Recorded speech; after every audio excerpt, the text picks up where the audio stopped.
Magandang araw po sa inyo lahat. Welcome po sa panibagong video natin dito sa Makapili TV. Ngayon po, pag-usapan po natin itong video niya ay Atty. Libayan na ang tanong niya, bakit daw ba galit sa kanya si Rapi Tulfo? Ngayon, paano ba natin nasabi o paano kaya niya nasabing galit sa kanya si Rapi Tulfo? Siguro dahil sa kritiko siya ni Rapi Tulfo? O baka dahil meron siyang ginagawang sabihin natin lumalagpas na dun sa limit ng pagiging kritiko. Kasi magkaiba po yung yung nagki-criticize ka lang dun sa nagki-criticize ka na may halong galit.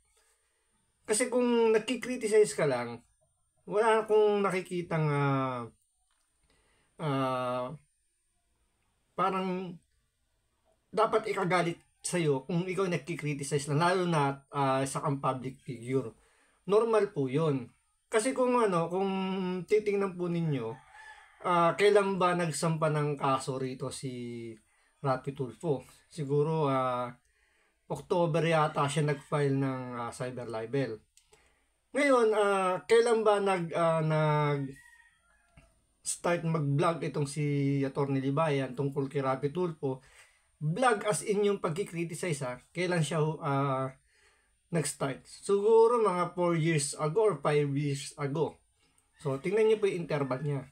So, kailan lang nag-file si Rapi Tulfo ng cyber libel? So, itong 2023 lang. So, kung 4 years or 5 years ago siya nag-start mag-vlog tungkol kay Rapi Tulfo, so, napakahaba ng panahon para mag-file si Rapi Tulfo kung galit lang si Rapi Tulfo sa kanya dahil sa pagiging kritiko. So, doon pa lang makikita nyo na. So, dito, pag-uusapan natin na bakit daw ba galit si Rapi Tulfo sa kanya. So, pero bago po tayo mag-start, gaya po lagi ko sinasabi sa inyo, maglalambing po ako sa inyo. Kung hindi pa kayo nakasubscribe sa channel ko, pakipindot naman yung subscribe button. At saka paka-like na rin po yung video natin. Wala naman pong bayad yan. Konting lambing lang. So, tuloy po natin to. Alright, yan. Magandang araw mga kabatas natin at welcome sa isang mga live stream. Mga kabatas natin, magandang tanong kasi ito. No? Bakit galit si Rapi Tulfo sa akin? No? Galit enough mga kabatas natin para tambakan ako ng kaso. No? At Doon, yun yung unang magiging tanong din natin kay Atty. Libayan. Bakit ba sa tingin mo, bakit ka sinampahan ng kaso ni Rapi Tulfo ng patong-patong? Hindi lang naman si Rapi Tulfo yung nag-file sa kanya ng kaso. So, may mga ibang tao pa nag-file ng kaso. So, hindi lang si Rapi Tulfo. So, ibig sabihin, itong mga ibang nag-file din ng kaso, batay dito kay Atty. Libayan, galit na galit din daw sa kanya. Kasi dito, sinisingle out niya lang kasi si Rapi Tulfo na dahil nag-file ng kaso, sa kanya lang galit na galit. So, may ibang tao pa na nagagalit pero hindi niya na i-mention dito. So, yun nga, gaya nga sinabi ko sa inyo, bakit ba galit si Rapi Tulfo? Ako hindi ko nakikitang galit si Rapi Tulfo sa kanya. Hindi siya galit. Normal naman sa tao magalit, kahit naman sino, basta ikaw i-criticize, medyo makakaramdam ka ng galit. Tao lang tayo guys, tao lang tayo mga lodi. It's normal na makaramdam tayo ng galit. Pero hindi umaabot sa point na magsasampa ka ng kaso dahil nagalit ka doon sa sinabi niya. Kasi may kasabihan, di ba? Truth hurts. Di ba? Real talk tayo. Meron naman talagang ganun. So, as long as di ka naman lumalagpas doon sa boundary ng nakakapanira ka, hindi ka naman sasampahan ng kaso. Oo, magagalit sa iyo dahil kinikriticize mo siya, pero hindi ka niya sasampahan ng kaso. Kung hindi naman lumalagpas dun sa boundaries na nakakapanira ka na ng pagkatao ng isang individual. Wagin yung kanyang mga katropa para kasuhan din ako para sa kanya. Di ba? Ang hindi maganda dyan mga kabatas natin, maraming madadamay. Lalong-lalo na yung mga taong nagfa-file ng kaso, syempre madadamay yung mga yan. Yun ang problema. So dito parang kung kung titingnan nyo, parang may pagbabanta pa kasi madadamay pa raw yung ibang taong nagsampa ng kaso sa kanya. Kasi pwede naman mag-file dito ng counter affidavit si o counter charge dito si Atty. Libayan. So, siyempre, kung kinasuhan siya ng isang individual na kasama ni Rapi Tulfo, automatic yun. Kasama yun sa mga sasampahan niya rin ng kaso. Siyempre, para pagtanggol niya yung sarili niya. So, tuloy po natin. Kasi, we will not take this sitting down.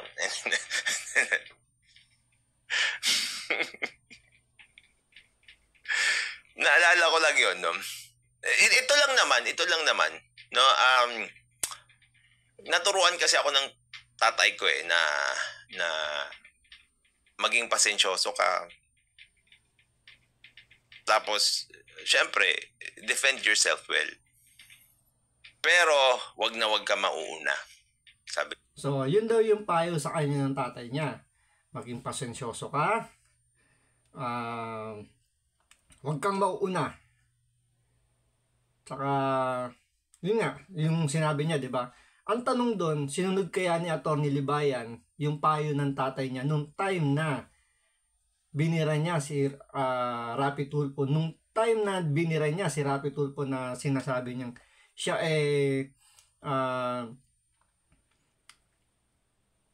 parang pinagbibintangan niya si Rapi Tulfo na siya ipapapatay daw dahil nga doon sa salitang takob. Diba? Asan yung naging pasensya mo, doon? Sinunod mo ba yung tatay mo doon, attorney? So, wala po kung ano dito sa kung dinadamay. Kasi siya naman po may sabi ng tatay niya. So, ganun. So, parang lumalabas kasi parang di niya sinunod eh. Kasi kung nagpasensya ka, hindi aabot na magpapile si Rapi Tulfo ng kaso. Ngayon, sabi rin ng tatay niya, huwag kang mauuna. So, ikaw yung naunang bumibira kay Rapi Tulfo. Simula nung 4 years ago, binibira mo na si Rapi Tulfo. Hindi naman nagre-retaliate si Rapi Tulfo. Ngayon lang nag-retaliate si Rapi Tulfo na talagang naramdaman niya sobra-sobra na yung ginagawa mo. So, doon, pakiramdam ni Rapi Tulfo, umaabuso na ho kayo. Kaya siya napilitang mag-file ng kasong cyber libel. So, saan po doon yung sinasabi nyo dapat wag kayong mauuna? Di ba? Doon pa lang, parang para po sa akin, hindi nyo po sinunod yung payo ng magulang ninyo. Kasi kung sinunod nyo, wala pong kaso. Sa akin.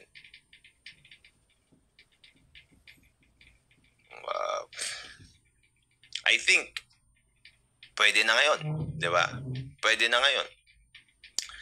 Fair naman na, I guess.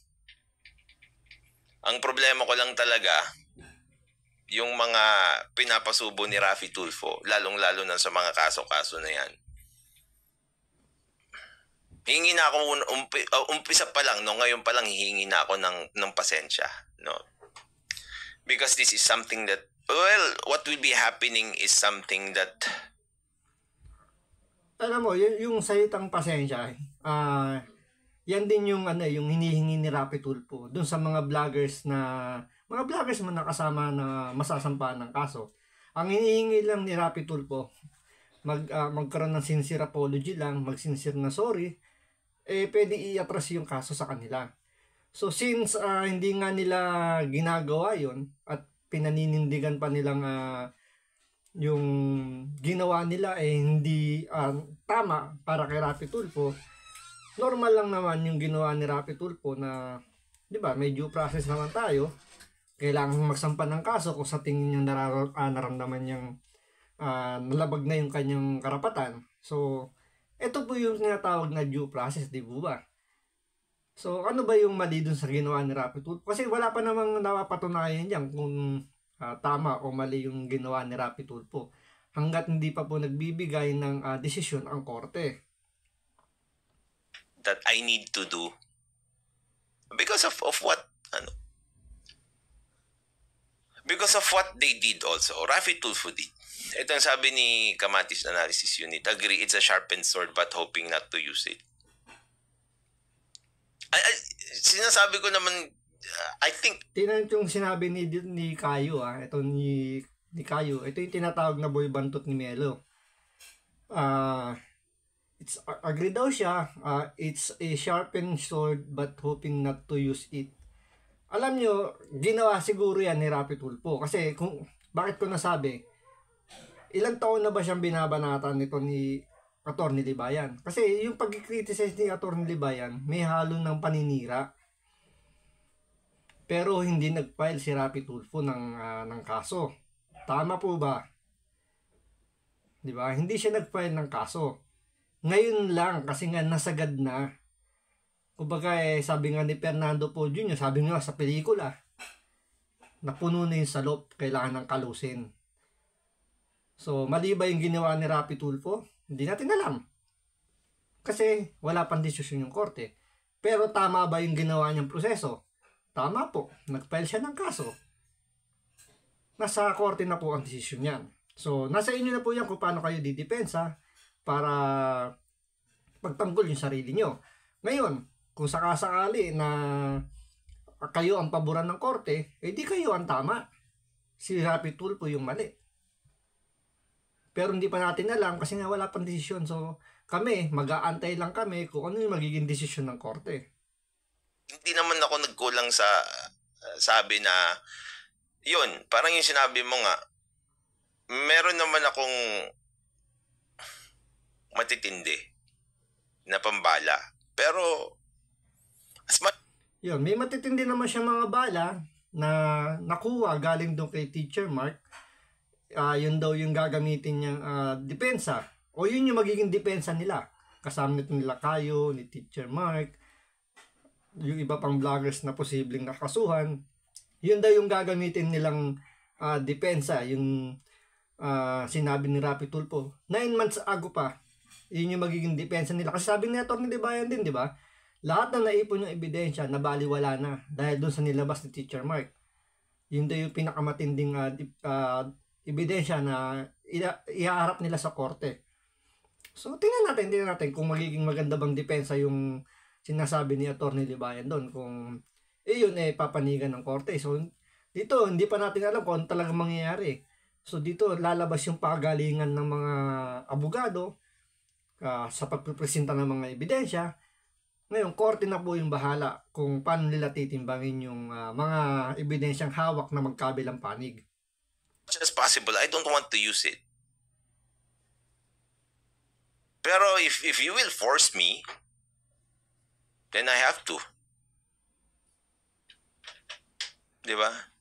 Okay lang sana naman, tulad nga sinabi ko sa inyo, okay lang sana kung kami lang dalawa ni Rafi Tulfo eh. Pero dami-daming dinadamay ni Rafi Tulfo eh.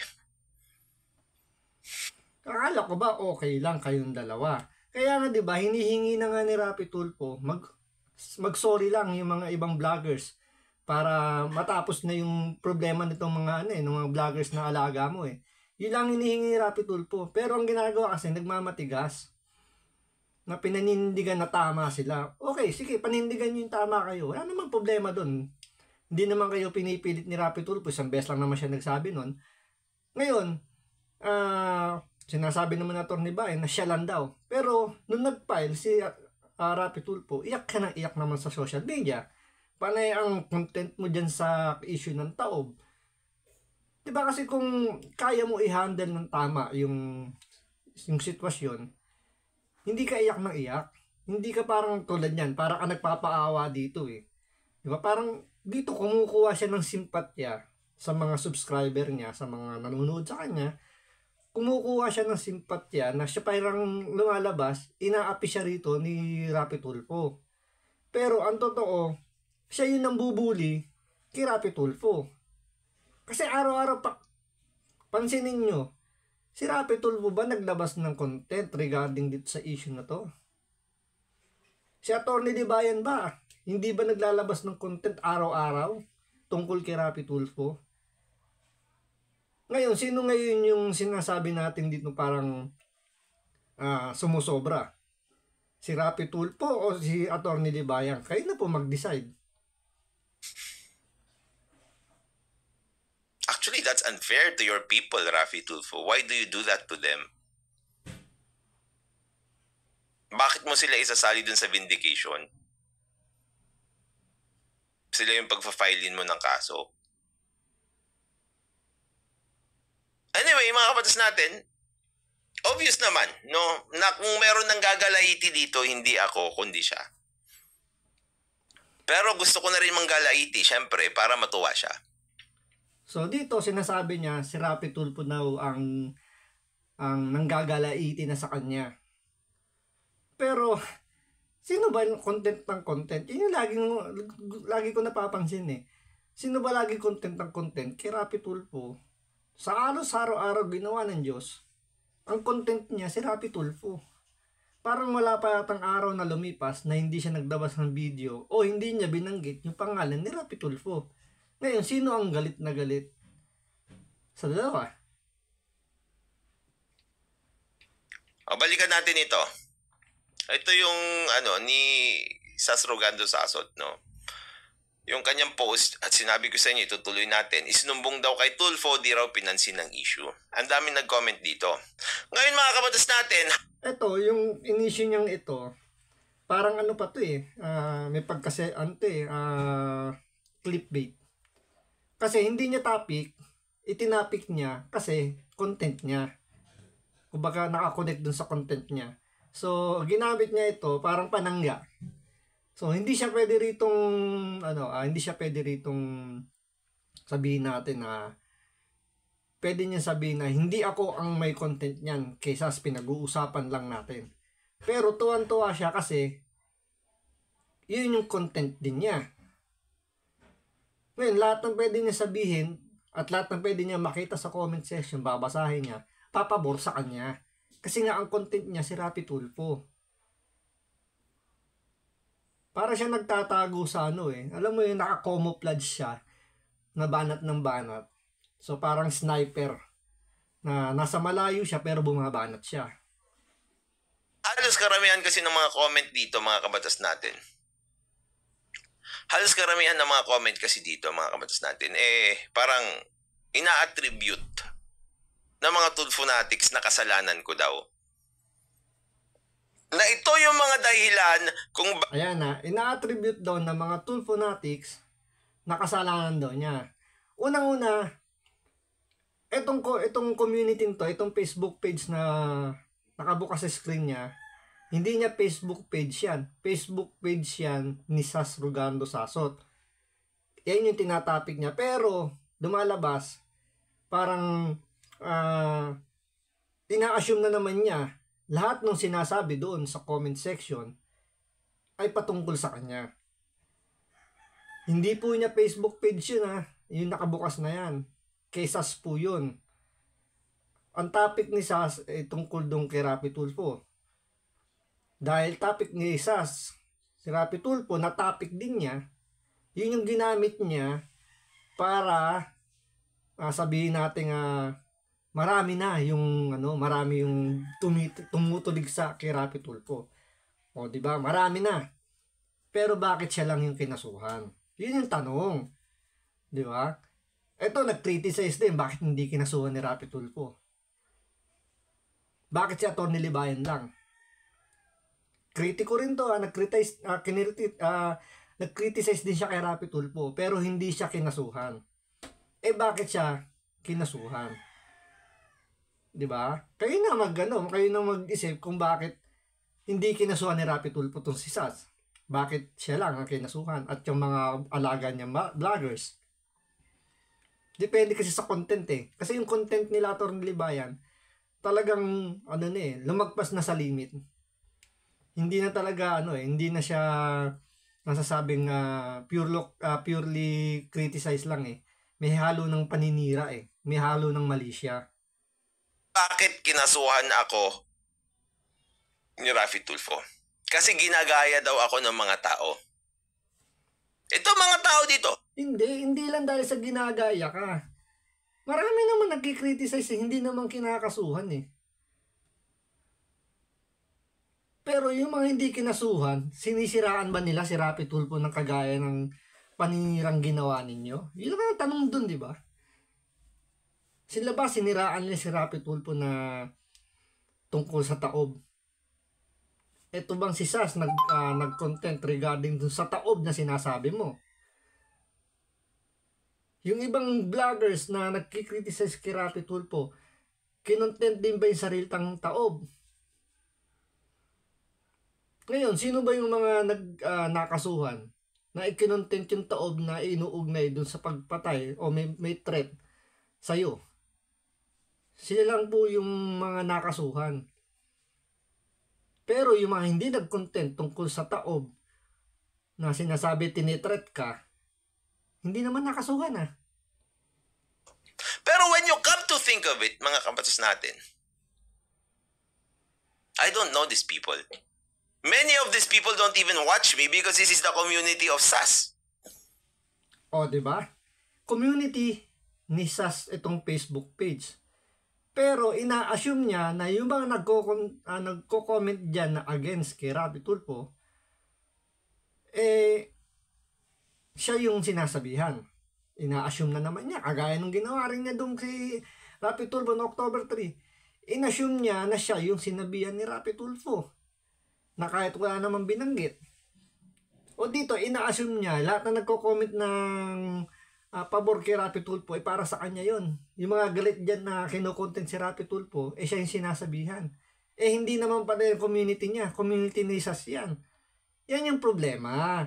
Masyado kasing ina-assume nito ni Atty. Libayan na lahat ng sasabihin ng netizen o lahat na magko-comment dyan na pabor kay Rapi Tulfo at may patama, sa kanya.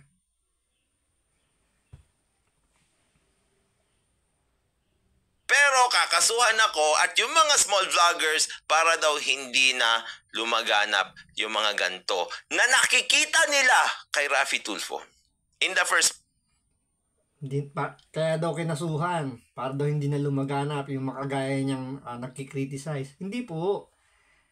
Ang gusto na iparating dito ni Rapi Tulfo, huwag kayong maninira ng tao na lumalagpas sa limit.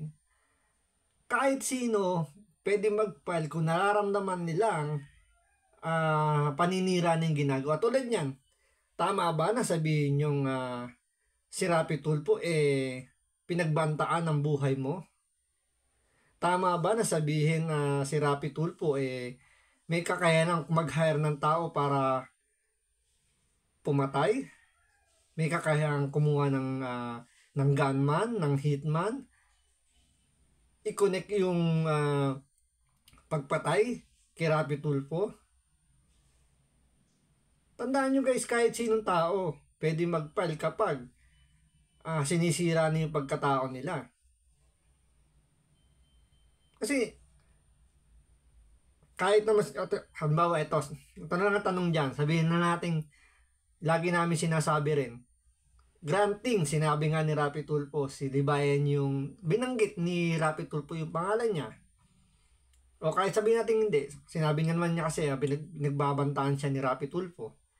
Ang tanong nga doon, bakit di siya nag-file ng kaso? October 3 ginawa ni Rapi Tulfo yung sinasabi niyang pagbabanta. But until now, hindi siya nagsasampa ng kaso. December na. Ang ginagawa niya, panay-iyak nila sa social media na, ito si Rapi Tulfo, pinagbantaan ako. Pati yung mga small vlogger, pinakasuhan niya, nagsasabi lang naman ng totoo. Wala naman kaming ginagawa na ganito. Di ba? Abogado siya. Alam niyang may karapatan din siya. Alam niya yung batas. Bakit di siya mag-file ng kaso? Kung sinasabi niyang pinagbantaan ni Rapi Tulfo yung kanyang buhay, punishable by law yun. Diba? Place, Rafi Tulfo. Kung ayaw mo makita ng mga tao ito, huwag mong ipakita. Kasi as far as I know, lahat ng commentaries naming mga small vloggers patungkol sa'yo, tungkol sa mga sinabi mo at sa videos mo. Doon, wala tayong pagtatalunan. Yung kino-comment nila, lahat lang daw na sinasabi ni Rapi Tulfo. Pero ang tanong, tama ba yung pagkakaintindi nyo doon sa sinasabi ni Rapi Tulfo? Tama ba na siraan niya si Rapi Tulfo na siya ay may kakayahan ng pumatay ng tao or magpapatay ng tao o anumang pagbabanta na pumatay na parang ganun? Kasi yung kasi pinalalabas nila dito na si Rapi Tulfo may kakayanan na kumuha ng gunman. So, tama ba yun? Diba? Bilang abogado, dapat alam mo rin yun. Tama ba yun? Siyempre, iba-iba nga naman ang pagkakaintindi dyan ng mga abogado. So, Sino ba talaga ang proper authority para magbigay ng vindication kung sino ang tama? Di ba ang korte? Kaya ngayon yung ginawa ni Rapi Tulfo eh. Nag-file siya ng kaso sa korte. So, hintayin na lang natin kung ano yung magiging desisyon ng korte. Hindi kami katulad mo na nag-iimbento. Isa pa yan. Hindi raw kagaya siya ni Rapi Tulfo na nag-imbento. Sino ba nag-imbento ng salitang taob may kinalaman sa pagpatay? Di ba? Di ba ginawa nga rin yun ng kwento yun? Ginawa nyo, ang dami nyo nang nilabas na ano dyan na video eh. Sino ngayon ang gumagawa ng kwento? Si Rapi Tulfo ba naglabas ng kwento tungkol dyan sa salitang taob? O bakit ka na-convict ng libel? Kasi di ba, may binulgar ka na isang bagay kay Michael Guy, na hindi naman totoo. Siniraan mo siya. Itong mga kabatas natin, ayan na, binanggit na rin naman yan. Sabi niya, na na-convict daw si Rapi Tulfo ng libel. Ang tanong doon, dumaan ba sa tamang proseso? Yes, dumaan sa tamang proseso. Nagdemanda yung pakiramdam, yung Michael Guy na sinasabi niya, naramdaman niya na libelous yung sinabi ni Rapi Tulfo. Anong ginawa niya? Nag-file siya sa korte. Kinatigan siya ng korte. Ngayon, masasabi natin, nag-libel talaga si Rapi Tulfo kasi may hatol ng korte. Ngayon, dito sa kaso mo naman dito, tama ba yung ginawa ni Rapi Tulfo na mag-file ng kaso laban sa inyo ng libel? Yes, tama. Pero hindi pa natin masasabi kung totoo yung sinasabi ni Rapi Tulfo o totoo yung sinasabi nyo hanggat wala pa pong nilalabas na desisyon ng korte. So sa ngayon, si Rapi Tulfo naka-shut up lang at aantayin yung magiging desisyon, kayo iyak ng iyak kagad. Ano ba ang dapat nyong gawin? Paghandaan ninyo yung kasong sinampa sa inyo, sagutin nyo sa korte, patunayan yung hindi libelous yung sinabi ninyo. Ngayon, kung papaboran kayo ng korte, di good sa inyo. Bad kay Rapi Tulfo. Pero, kapag napatunayan naman ni Rapi Tulfo na libelous ang sinabi ninyo, di good kay Rapi Tulfo, yari kayo ngayon. Kasi, patong-patong yung sinampa sa inyong kaso, so medyo mahaba-habang mahaba-habang trial, mahaba-habang stress, medyo malaki-laki ang hinihingi ni Rapi Tulfo nga damage. At the same time, maraming kulong to kasi criminal case po. ako, at saka yung mga small vloggers, we are just reacting to what you are doing and what you are saying. Wala kaming iniimbento. Tulad yan. Ganoon din naman ang ginawa ni Rapi Tulfo. Binabalik lang naman sa inyo yung ginagawa ninyo kay Rapi Tulfo. Sabi nyo, nag-iimbento si Rapi Tulfo. Hintayin natin yung vindication ng korte. Korte lang magsasabi. Pag natalo si Rapi Tulfo, ibig sabihin, siya yung gumagawa ng kwento. Ngayon, pag natalo naman kayo yung gumagawa ng kwento. Ilang naman kasimple yun eh. Ba't ang init ng ulo mo? Sino ang maiit ang ulo sa dalawa? Tingnan nyo nga. Nakakatawa lang, di ba? Panay, parang ibinabato lang nila lagi kay Rapi Tulfo. Ikaw ang maiit ang ulo. Ikaw yung bakit ba lagi kayong bakit ka galit na galit sa akin? Pero kung titingnan mo yung mga content, sino ba yung araw-araw nagko-content at sino ba lagi araw-araw galit kay Rapi Tulfo? Dito makikita hindi makapag-move on eh. Yung, alam nyo yung may ginawang mali. Tapos parang patay mali siya na, ano bang ginawa ko? Wala mo nang ginagawa masama sa iyo ah. Alam mo yung, ako sino nakaka-relate yung ganun eh. Yung, di ba sa mag-partner or mag-asawa, na yung isa gumawa ng kalokohan Tapos alam naman yung mali yung ginawa niya. Tapos parang magpapatay mali siya. Ano bang ginawa ko? Wala mo nang ginawa masama sa'yo. Ba't ka ba nagagalit sa akin? Di ba parang nakakatawa lang. Ha?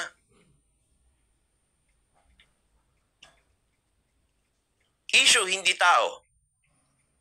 Ano ba yan? Audio call. Sandali, tanggalin ko muna ito. Yun, issue, hindi tao. Unang-una, issue yung nilalaban dito ni Rapi Tulfo.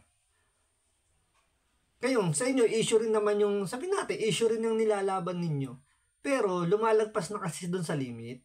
Tandaan po ninyo, ang lahat po ng, yung freedom of expression, tsaka freedom of speech, lahat po yan, hindi po yan absolute. Lahat po yan is may limit lang po. Ngayon, kaya nga po tayo may batas, kung naramdaman po ninyong sumobra na or naramdaman yung nalabag na yung inyong pagkatao, pwede naman kayo magsampa ng kaso. Aantayin natin ang desisyon ng korte kung nalabag ba yung karapatan mo base sa batas na nakapaloob dun sa freedom of speech. Issue, hindi tao. Di ba? So kaya stick nga to the issue tayo eh. Pero nasasaktan daw kasi si Rafi Tulfo. Sino ngayon nasaktan sa dalawa? Si Rapi Tulfo o siya? Ang tanong ko lagi, sino ba araw-araw may content at umiiyak? Ngayon, sinong nasasaktan? Yung umiiyak o yung nananahimik lang dun sa opisina sa Senado at saka sa RTIA? Di ba? Dito makikita nyo talaga na bittersweet. Bittersweet, bakit? Bitter kasi laging olats. Sweet, maganda ulit. Makakalaban nyo ulit si Rapi Tulfo. Parang rebanse. So, sa lahat ng mga ikinaso ni Atty. Libayan na naligwak, ngayon, may pagkakataon naman siya rebanse. Ngayon, pag dito, lumagpak pa siya rito, nako, ano mangyayari sa karir nito? Magbablog na lang talaga to. Di ba?